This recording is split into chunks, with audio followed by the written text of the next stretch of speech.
कहते हैं सुख संवेद में कि तीर तुपक तलवार कटारी जम धड़ जोर बधावे हैं और हर पैड़ी हर हेत नहीं जाना वहां जा तेग चलावे और काटे शीस नहीं दिल करुणा ये जग में साध कहावे हैं और जो जन इनके दर्शन न जावे उनको भी नरक पठावे हैं। अब क्या बताते हैं परमात्मा, हर की पैड़ी कब है, हर पैड़ी हर हेत ना जाना और वहां जा तेग चलावे हैं, वहां तलवार चलाओ भगवान की छाती पे। एक तरफ तो हर की पैड़ी के और भगवान की छाती पे कत्लेआम कर दिया और काटे शीस नहीं दिल करुणा, इनमें दया इनके दिल मारी, इनको संत कहते हो तुम। काटे शीस नहीं दिल करुणा ये जग में साध को आवे हैं और जो जन इनके दर्शन भी करने जावे उनको भी नरक पठावे।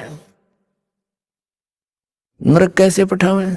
जैसे हमने देखे हमारे गांव में आस पास के सभी गांव में इन नाथों के डेरे हुआ करते और जितने भी ये नाथ थे सारे सुल्फा पाड़ सुल्फे पीवे, सारे ऐब करें ये हैं, बांग ये पीवे। अब गांव में दुखी व्यक्ति संत के पास भेजते हैं, जैसे कोई माई अपने बेटे ने भेज देती, बेटा साधु बा पूछ का भैंस ने दूध ना दिया, हर ये जाते नहीं बैठ जा बच्चा ले मार सुट्टा एक भर के सुल्फे की चले उसने दिला सलगा इसने मैं कुछ जंतर मंतर करूं, यानी उसको आदि कर लेते हैं ताकि ये भी इसमें लीन हो जाए नशे में और फिर घर से कुछ लावा चुरा चुरा के हमारा काम चले। तो गांव गांव में ये बैठे कहते जो जन इनके दर्शन न जाओ उनको भी नरक पठावे, उनको भी ये विद्या सिखावेंगे ये।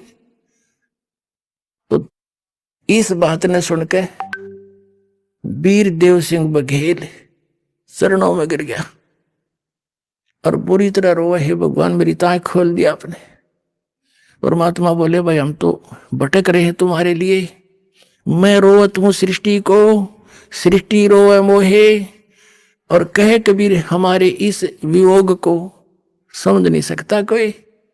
तुम तो भगवान भगवान करते फिरते हो, मुझे भगवान मिले सुख मिले मोक्ष हो, और मैं कह रहा हूं मैं हूं परमात्मा, मैं सबका दुख दूर कर दूंगा, तुम्हें मोक्ष दूंगा, यहां भी सुखी करूंगा, तुम्हारे पाप नाश कर दूंगा। तुमने को ना तू भगवान कोई नहीं, तू तो जुला है दानक है। और भगवान भगवान श्री राम और श्री कृष्ण और शंकर भगवान विष्णु जी। तो परमात्मा कहते मैं रोवत हूं सृष्टि को, तुम मेरे बच्चे हो मुझे पहचान लो।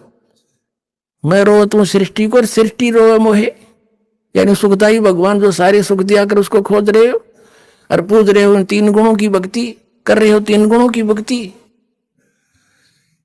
गुण तीनों की भक्ति में ये भूल पड़ो संसारे, कहे कबीर निज नाम बिना कैसे उतरो पारे। तीन देव की जो करते भक्ति उनकी को जो ना हो वह मुक्ति। अब कर दिया स्पष्ट परमात्मा की वाणी से।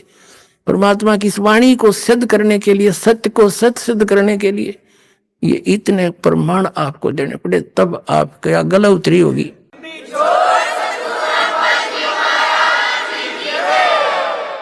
अब वीरदेव सिंह बघेल चरणों में गिर गया और कहा भगवान दास को शरण में ले लो। ये पिछले संस्कारी हंस होते थे, कितनी पोस्ट पर हो और कितने ही बुराई करता हो, परमात्मा की ज्ञान सुनते ही समर्पित हो जाता है। पिछले ही जब तब से होते हैं पूर्ण हंस मुराद।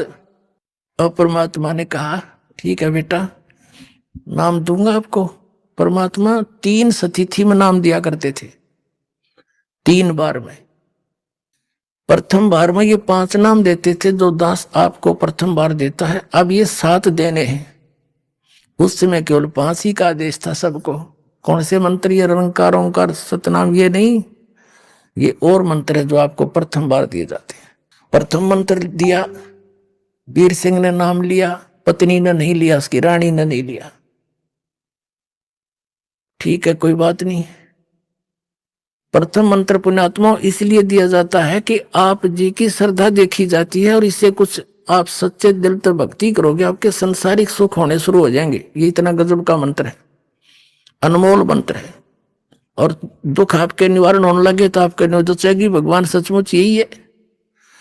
अब वीरदेव सिंह बघेल का कोई दुखता था को नहीं, राजा था है और खूब ठाठ थे, कभी मंत्र करा कभी ना करा। शुरू में तो ऐसे बना है ये बात। अब कुछ दिनों के परमात्मा ने कहा फिर दूसरी बार आऊंगा तो बेटा तेरी भक्ति देखकर तुझे सतनाम दूंगा 2 अक्षर का। अब वीर सिंह बघेल ने सोची ठीक है दे देंगे गुरुजी जब देंगे, क्योंकि उसने कोई लगन नहीं थी। शुरुआत में ऐसा ही होता सबके साथ। अब परमात्मा गए, महीने 2 महीने 4 महीने 6 महीने के बाद फिर दोबारा उसके पास।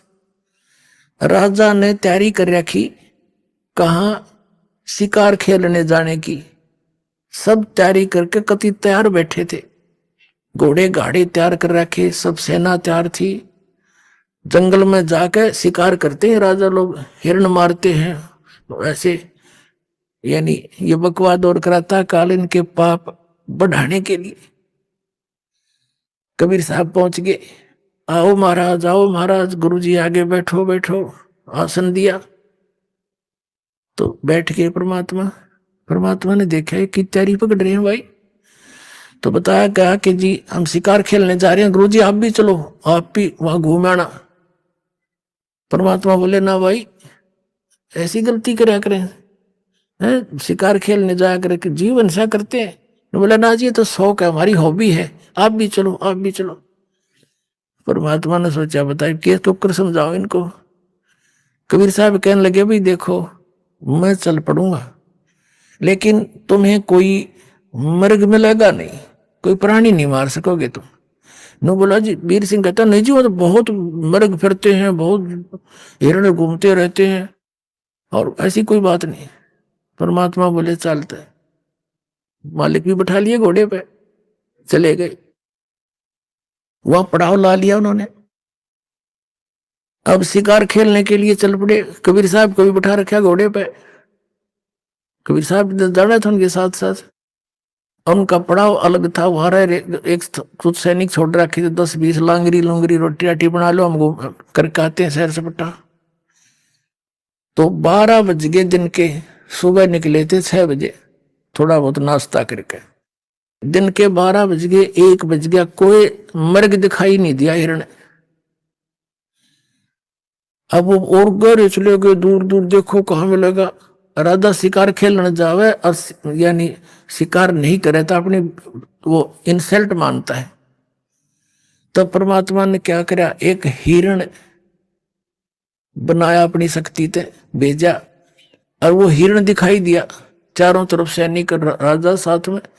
तो उस नरेश ने कहा अपने सैनिकों से कि इतनी देर में एक मर्ग दिखाई दिया है, और ये जिसके पास से चला गया उससे ले लूंगा, उसकी खैर नहीं है, ये जाना नहीं चाहिए।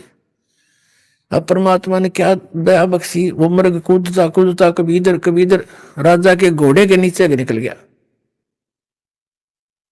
राजा यावा हो गया, उसकी मजबूरी होगी कि मेरे पास से गया, अब मैं किसने कहूंगा। उसका पीछे दौड़ा दिया घोड़ा, बड़ी स्पीड से जा रहा है, काफी गहरे निकल गए, बहुत दूर चले गए, सैनिक भी साथ साथ चले गए काफी दूर तक। अब वहां जाकर बहुत दूर पहुंच गए तो क्या देखा कि वहां कोई जल नहीं, और सबको भयंकर प्यास लग गया, भूख लग गई, जल बिना भोजन बने नहीं और प्यास बुझे नहीं। अब सब सैनिक भेजे इधर उधर के, जाओ जल की खोज करो। अब कोई इधर गया कोई इधर गया, दूर तक देखकर आगे घोड़ों पर कहने लगे महाराज कहीं आसपास जल नहीं है।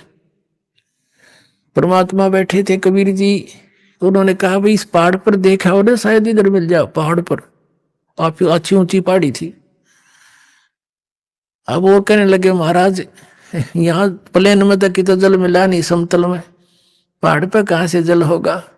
एक वजीर समझदार सा था, वृद्ध था, वो कहने लगा भाई संत की बात पे कुछ गौर करा करें, देखा हो क्या दिक्कत है, जब क्या संकेत कर रहे हैं।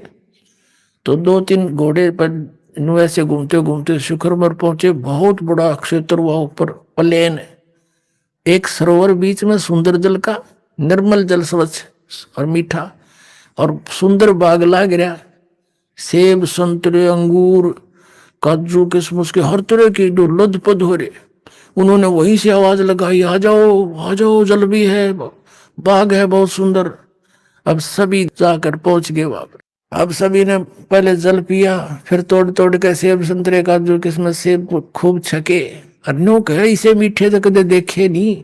हे भगवान, यहाँ देख प्रकृति का, परमात्मा की लीला, यहाँ कैसे बाग लगा हुआ है।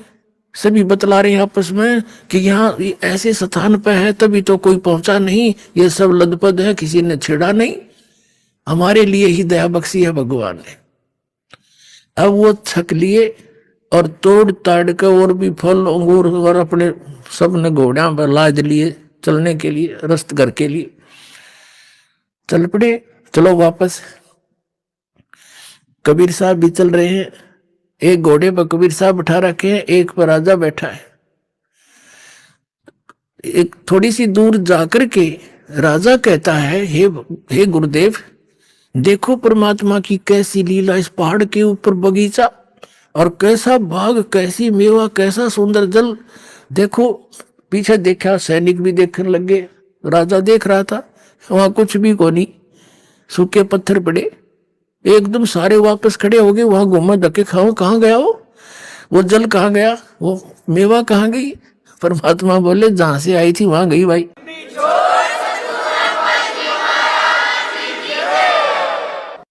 जी कहां से आई थी? के सतलोक से आई थी, जहां आपको दास ले जाना चाहता है। परमात्मा कहते थे जहां की मैं भक्ति बताता हूं वहां ऐसे मेवे, ऐसे बाग, ऐसे सरोवर भरे, अमृत ये जल था है वहां पर। अब वो सारे वापस आ गए। जब घनी सी ध्यान में ना आती शुरू शुरू में ये बातें, और लीला नारी देखी, घर आकर राजा ने अपनी पत्नी से बताया, हो वास्त मर गए होते हम, तरफ तरफ कर मरते सारे।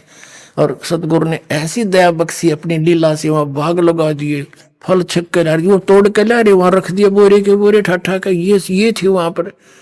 हर मुड़कर देखा वहां कुछ नहीं पाया। ऐसे ऐसे हमारे भगवान, अब गुरु जी ऐसे शक्तिशाली हैं, ऐसे चमत्कारी हैं। रानी ने भी नाम ले लिया, उसको फिर थोड़ी सी दृढ़ता हुई। परमात्मा बोला अब प्रथम नाम ले तू, अब तेरी थोड़ी बहुत बुद्धि लगेगी भक्ति में, अभी तू तो बकवाद कर रहा था, तेरा नाम खंडित है। अब दोबारा नए सिरे से प्रथम मंत्र दिया। कुछ दिनों के बाद फिर उसकी श्रद्धा आजम बन गई। फिर दूसरा मंत्र सतनाम दिया। फिर कुछ दिन के बाद भक्ति बढ़ने से अंतःकरण के मैल हट जाते हैं, फिर जिज्ञासा बढ़ जाती है, चाह बढ़ती है भगवान की। सतनाम से प्रबल इच्छा होती है कि भगवान आप सार नाम भी को थे, सार नाम दूंगा। परमात्मा बोले भाई योग्य हो जाएगा जब मिलेगा, यो इतनी जल्दी ना दूं। जब भी गुरुदेव आते हैं उनसे मिलते, प्रभु दया करियो, सार नाम दियो, योग्य हो गया होता आपका दास, सार नाम देना। कबीर साहब कहने लगे, एक दिन चले गए परमात्मा और कहने लगे भाई आज तुझे सार नाम दूंगा। कि अच्छा महाराज बड़ी दया हुई, ओहो तो मेरे भाग खुल गए। परमात्मा कबीर जी ने कहा कि इस सार नाम देते समय मुझे एक 20-21 फुट लंबा एक कपड़ा चाहिएगा, स्वच्छ, एक धोती सफेद कति निर्मल अनयूज्ड। वीर सिंह राजा था, कहने लगे जी थान के थान मंगा दूंगा। परमात्मा कबीर जी बोले नहीं, जो कपड़ा मुझे सारनाम देने के लिए आवश्यकता पड़ेगी आपके लिए, वो आपकी गुरु बहन है, एक चंद्रप्रभा नाम की पंडितानी है, और वो विधवा है आपकी काशी नगरी में, उस मोहल्ले में उसकी एक पुत्री है। और उसने वह साड़ी अपने ही बगीचे में, वह धोती अपने ही आंगन में कपास का पौधा बोया बाड़ी है, और गंगा का जल मटके में भर भर कर लाकर वह बाड़ी के पौधे सींचे हैं भाई। और उससे जब वह बाड़ी खिली, कपास खिली नरमा, तो उससे चुग के आप पे काटा, आप पे लोड्या और आप पे सूत बनाकर अपने हाथ से खड्डी से नहा धो के सोच वो कपड़ा एक धोती तैयार कर रखी है, वह धोती ले आ तू, तब तुझे सारना मिलेगा, नहीं तो नाम वो मिलेगा नहीं। अब वीर सिंह बघेल ने संदेशा भिजवाया, उस थान खोजा कहां सी रहती है मेरी गुरु बहन, यानी कबीर साहब की शिष्या थी वो। अब वहां पता लगा, सैनिकों ने आके बता दिया ऐसे ऐसे वो बहन वहां पर रहती है। हमने पता कर लिया उनके घर का। राजा ने कहा कि उनको संदेशा दो कि मैं उनसे मिलना चाहता हूं, अपनी गुरु बहन से।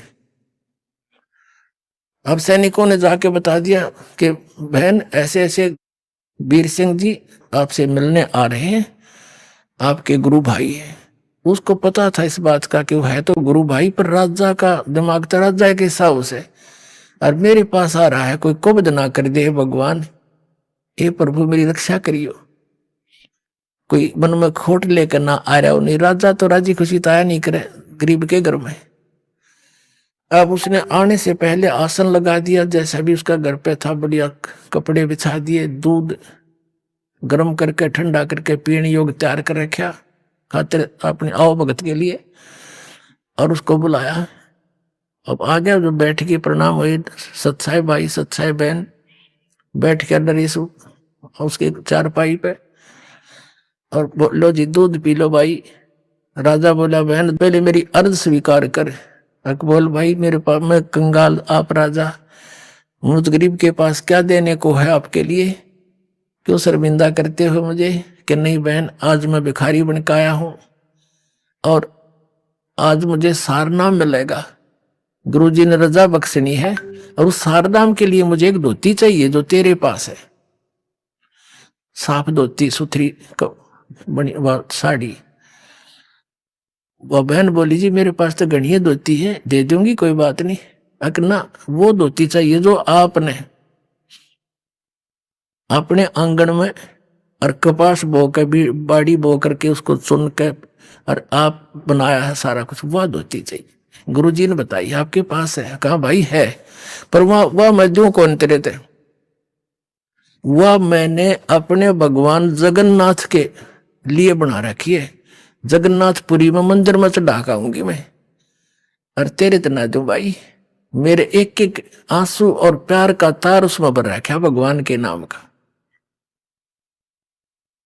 अब उसने सोचा छोरी लड़की ने तो बड़ी बात अड़ा दी भाई, आज मेरा भाग्योदय होना था, सार नाम मिलना था, और देख किसी कर्म फूटे मेरे। उसने कहा बहन तेरे लिए मैं और जितने तू कहेगी ना उतने तो पैसे दे दूंगा, अरे तेरे तो हाथ की चीज है तो फिर बना लिए, मेरा भाग्योदय हुआ नहीं, मुझे सार नाम नहीं मिलेगा।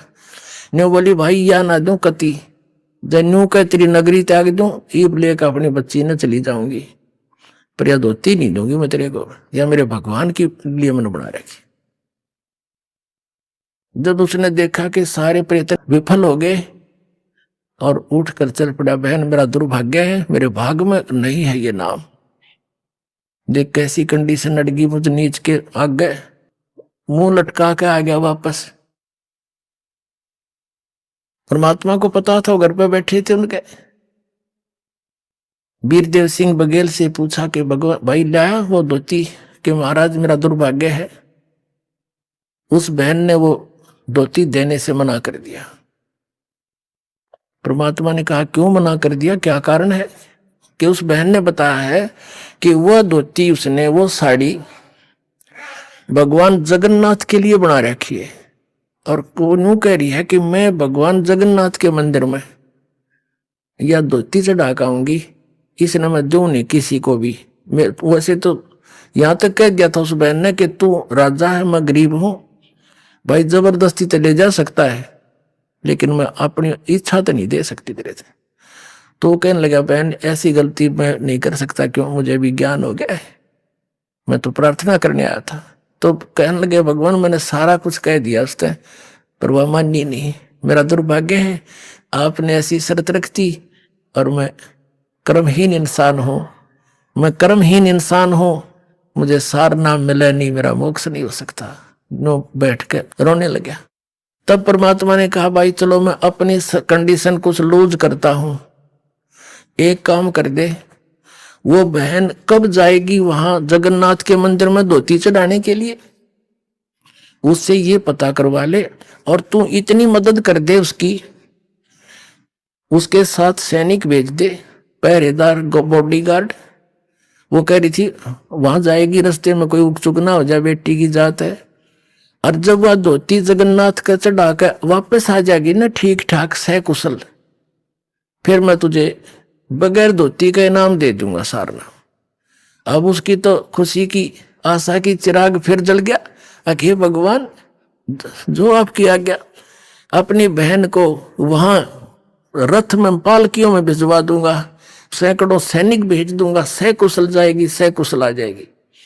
उसने संदेशा भेजा और पता करवाया, बहन कब जाएगी पता करके आओ। सारा कुछ बता के सैनिकों से कह दिया कि जाके कह दो जब वो जाए मुझे बताए, और हम उसके साथ बॉडी गार्ड करेंगे, रथ साथ भेज दूंगा अपनी बहन के, और मुझे नाम मिलेगा जब वो धोती चढ़ाकर वापस सकुशल आ जाएगी। अब उस चंद्र प्रभा को जब ये पता चला, उसने तो ये सोचा था राजा घर पर जाके सोचा करे, और मैंने यह खूब बना कर दिया, ये मेरे को सजा तो जरूर देगा। तो वह डर गई कि वापस आगे सैनिक अवश्य कोई आदेश लेकर आएंगे। कोई बात नहीं, भगवान के लिए चाहे कुछ भी देश भी छोड़कर जाना पड़े मैं चली जाऊंगी, यहां तक वह सोच रही। तब उसने सुना कि सैनिकों ने बताया, बहन ऐसे ऐसे कहा राजा ने, आप कब जाओगे? गुरुजी ने उनकी शर्त लूज कर दी है, ढीली कर दी है, सरल कर दी है कि आप वहां जाकर धोती चढ़ाकर वापस आ जाएगी ना सकुशल, राजा आपको सुरक्षा देगा, तो राजा को नाम मिल जाएगा सारनाम। आपसे ये पूछ रहे हैं आप कब जाओगे, हमें बताना, आपको पालकियों में लेकर चलेंगे, रथ में बैठा ले चलेंगे, खाने का प्रबंध साथ करके चलेगा राजा। वह कहने लगी, भाई ना रथ में बैठूं ना पालकी में बैठूं, मैं तो पैदल जाऊंगी और सिर पर अपनी वादर के ले जाऊंगी धोती भगवान की।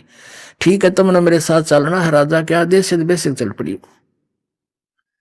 वह लड़की चली गई, राजा ने सैनिक भेज दिए, सख्त हिदायत दे दी थी कि इस लड़की को कोई उक चुक ना हो जा, मेरी जिंदगी और मौत का सवाल है।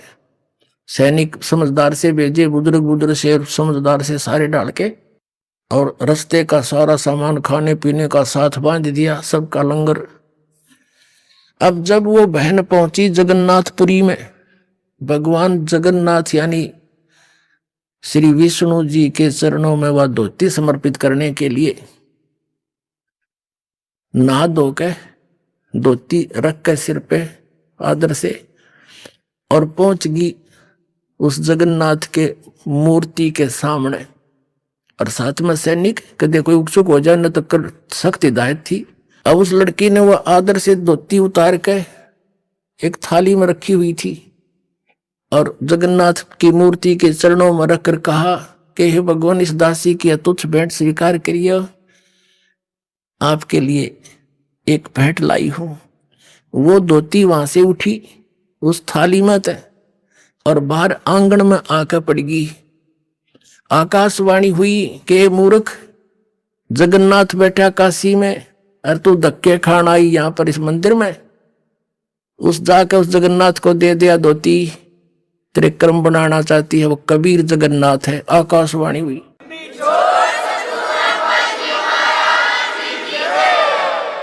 वो है जगत का स्वामी, कुल का मालिक है, और उसने छोड़ के तुम्हारी आई इस पत्थर पर माथा टेकन, ले जा इसको, मुझे स्वीकार्य नहीं है।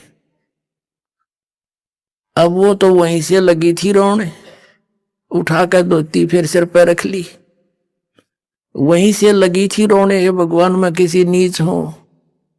अब परमात्मा ने एक तीर से दो शिकार करे। हम इसे अनजान थे उस समय, हम कबीर साहब को तो गुरु और संत मान्या करते, और जगन्नाथ को, भगवान श्री विष्णु जी को गुरु कबीर साहब और भगवान हो जगन्नाथ। अरे फुटे भाग हमारे। और राजा वीर सिंह के अंदर भी इतनी श्रद्धा ना थी, वो ठीक सा भगत था, पिछले संस्कार अच्छे थे, और जब उसको भी सार नाम के योग बनाना था मालिक ने, क्यों जब तक कहते हैं गुरु मानुष कर जानते ते नर कहिए अंध, वह दुखी संसार में आग गए यम के फंद।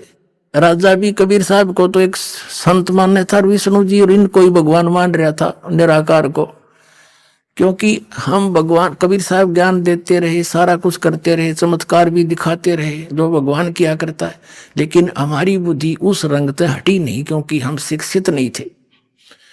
अब वो लड़की वापस आई, पहले गई कबीर साहब की कुटिया में, वहां से पता चला कि उस दिन भी परमात्मा 10-15 दिन के बाद फिर उसके वीर सिंह के उसमें दरबार में बैठे थे घर पे। पता था मालिक को कि आज आवेगी, वह धक्के खान गई थी। वहां से पता चला कि कबीर साहब तो वीर सिंह के घर गए हैं परमात्मा जी। वह लड़की वहीं पहुंची रोती हुई, इतनी बुरी तरह रो, कपड़े भीज रहे आंसुओं से, और वह धोती धर के चरणों में कबीर परमात्मा के इसी बुरी तरह रो, मुंह तो जुबान नहीं निकला उसके, बोला नहीं जा, कंठ रुंध गया।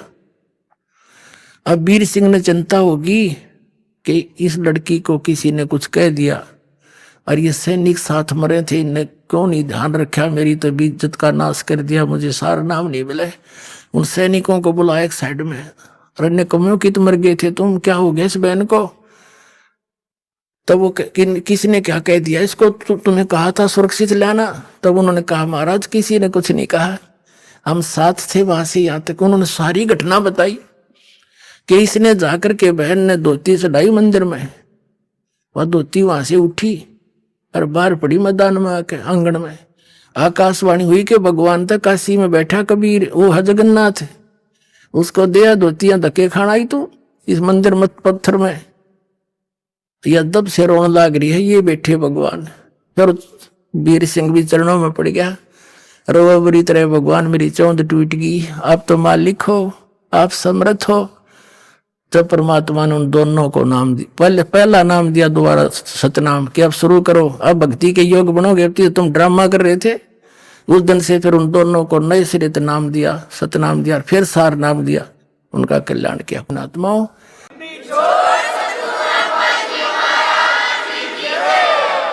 तो यही प्रोसीजर है पूरे कंप्लीट कोर्स का, जो दास आज आपको देता है वो गॉड गिवन कबीर साहब का दिया हुआ। कल्याण करवा लो, समय है।